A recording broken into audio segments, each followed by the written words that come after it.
mbaknya dengan siapa ya? Nama saya Bella, Mbak. Oke, Bella ya. Ya, Bella. Aku panggil Mbak Bella aja nggak apa-apa kan ya? Ya. Oke, kalau gitu kenalin saya juga Nurul. Ya. Jadi saya ini konselor yang ada di sini. Oke. Kalau boleh tahu, Mbak kesini naik apa Mbak? Jadi saya kesini naik kereta. Naik kereta ya? Wah, lumayan jauh ya berarti ya? Ya, lumayan dari Cilegon ke sini lumayan ya, Pak. Oh, jadi Mbak dari Cilegon ya? Ya. Kalau boleh tahu, Mbak ini statusnya sekarang apa nih pekerjaannya? Mahasiswa kah atau pekerja atau gimana? Saya mahasiswa. Mahasiswa? Ya. Oh, semester berapa Mbak? Semester 6. Semester 6 ya? Wah, berarti lagi rumit-rumitnya banget nih. Ya, lumayan. Oke, Mbak sebelumnya udah pernah konseling atau belum nih sebelum hari ini? Pernah sih. Pernah ya? Ya. Oke, kalau pernah berarti udah tahu dong ya konseling itu seperti apa?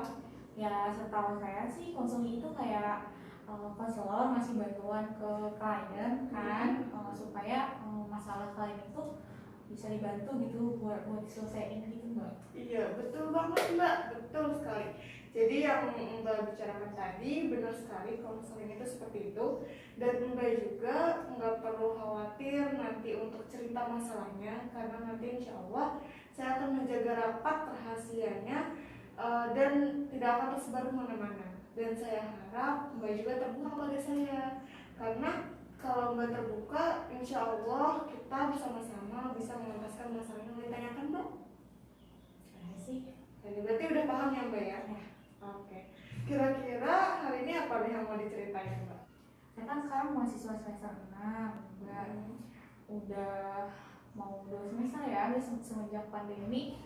Kuliahnya kan daring terus nih. Iya, betul sekali. Saya sih ngerasa sebelum kuliah daring gitu, kuliah tuh kayak biasa aja gitu, mungkin bedanya karena kalau daring kan dosen ngejelasin cuma lewat layar doang, terus kalau nanya tuh ngerasa nggak bebas gitu, jadi ngerasa kuliah tuh sekarang kurang banyak pemahaman aja gitu. Terus saya tuh ada kesulitan satu FK, itu FK statistik ya.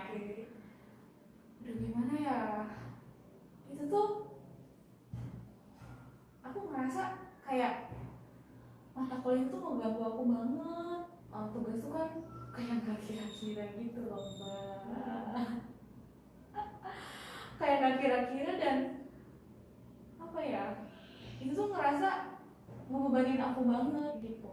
Aku sering begadang, sering sampai ngerasa sakit kepala, kayak aku stres banget deh ngadepin MK ini. Terus aku ngerasa ya aku tuh emang bodoh banget ya gitu. Tapi aku udah berusaha juga masih tetap kayak gitu. Aku sebel sama diri aku, Mbak, aku kayak gimana. Aku ngerasain banget sih apa yang Mbak rasakan.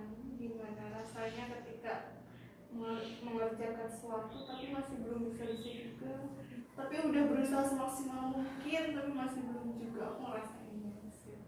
Oke, sekarang Mbak tenang dulu ya. Aduh, Mbak, gimana saya bisa tenang, Mbak? Saya tuh ngerasa nggak bisa gitu kalau misalnya nilai saya tuh di bawah rata-rata. Saya pusing, saya stres. Oke, gimana kalau kita melakukan mindfulness dulu nih agar Mbak lebih tenang? Gimana tuh, Mbak? Sekarang Mbak bisa cari posisi yang paling nyaman untuk melakukan mindfulness ini. Mbak bisa senderan atau posisi yang lain. Oke, Mbak. Oke, silahkan Mbak tutup mata dahulu. Sekarang pusatkan diri Mbak ke yang Mbak rasakan saat ini. Silahkan tarik nafas, keluarkan. Tarik nafas lagi, keluarkan. Rasakan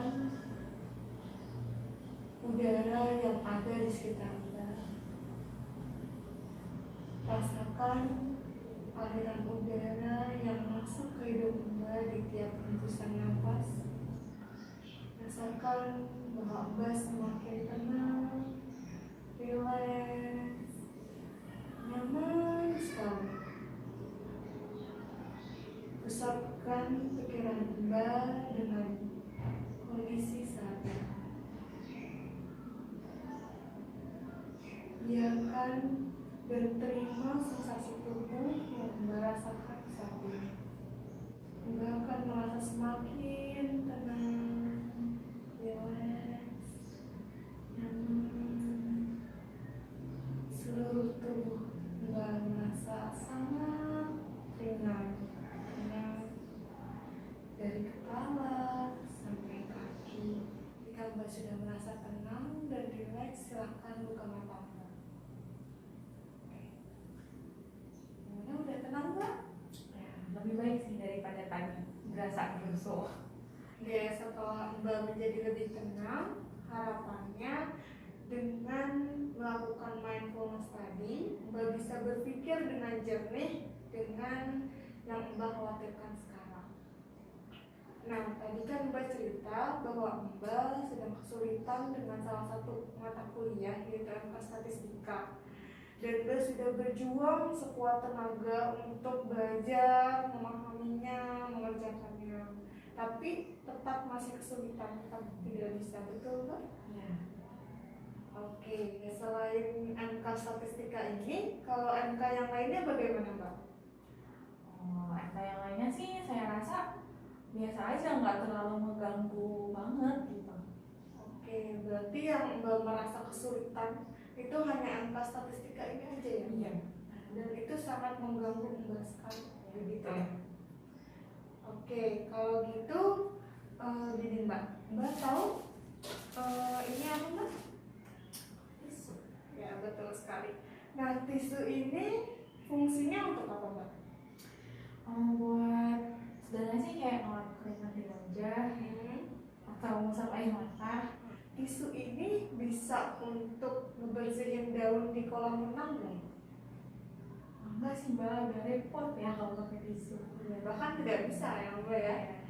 Terus tisu ini bisa untuk ngebersihin tanah di teras rumah kita nggak? Itu kan udah ada sapu. Nah, betul sekali Mbak. Kalau untuk membersihin tanah di teras itu kan tugasnya sapu ya, bukan tugasnya tisu ini ya. Gitu ya Mbak ya. Nah, dari sini kita bisa paham bahwa tisu ini tidak bisa membersihin semua hal. Betul ya Mbak ya? Mbak setuju dengan hal ini ya? Jadi tisu ini hanya bisa membersihin sesuatu hal yang ringan, yang mudah seperti air mata, keringat, ataupun make up gitu ya Mbak ya.